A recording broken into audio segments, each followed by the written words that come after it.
принципе, прошлое я отпустила, но воспоминания все равно они иногда накатывают.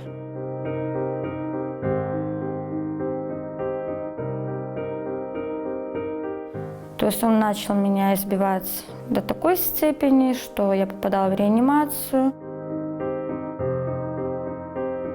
Он меня и выгонял, и в снегу, в мороз и топил, и в воде с ведрами топил. При том, что когда приезжали органы нашей милиции, то есть они говорили, вы семья, у вас брак, то есть вы помиритесь.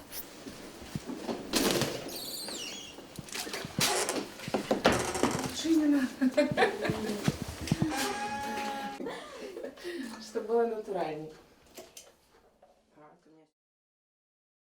Изменилось, наверное, много. Можно начать с того, что изменилось еще находясь там. То есть, во-первых, изменилось много в плане детей, так как, это у меня на первом месте и главное. У меня дети учились в 2 разных школах, притом в 2 разных городах. И у старшего ребенка стоял диагноз умственная отсталость. Стоял он на то время 3 года уже у нас. И как коснулось, благодаря сотрудникам Радиславы, которые мне подсказали, куда можно обратиться с ребенком, где можно пересмотреть этот диагноз, который нам не хотели снимать очень долгое время. И ребенку нам удалось снять диагноз, перевести это на речевую алалию. Также, когда мы поехали в школу на комиссию, нас смотрел Минск, и тоже нам подтвердили, что ребенку снимают этот диагноз, и нам удалось перевести его, в принципе, в речевую школу. Эта школа более обычная, лучшая, хорошая, где учится младший ребенок, когда 2 брата вместе. Это для меня было как 2-е рождение для ребенка.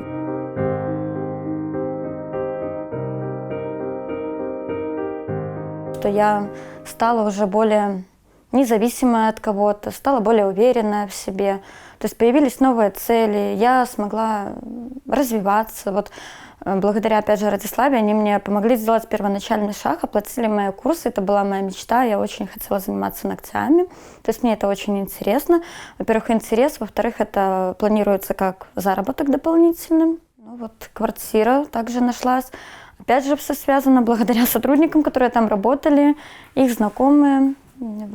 Может, если бы я раньше знала про Радиславу, то сейчас это больше распространено, и я бы, может, тогда сделала шаг, ушла. Главное сделать шаг и не бояться, потому что если ты будешь бояться и держаться, то ты так от насильника никогда не уйдешь. То есть, я даже не знаю, то есть я тоже этот шаг сделала не сразу. То есть у меня были попытки, но не было той опоры, где меня могли поддержать.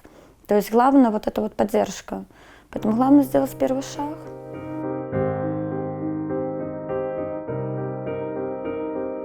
Подумала, все-таки 2 детей, которым, все равно это 2 мальчишек, которым нужно мужское плечо, как бы не было. Потому что когда у меня появился этот молодой человек, то есть он начал с детьми какие-то разговоры, воспитание вести.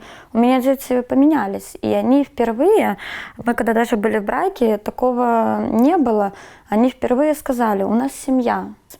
Я подумала, зачем, можно попробовать, не все же такие мужчины плохие.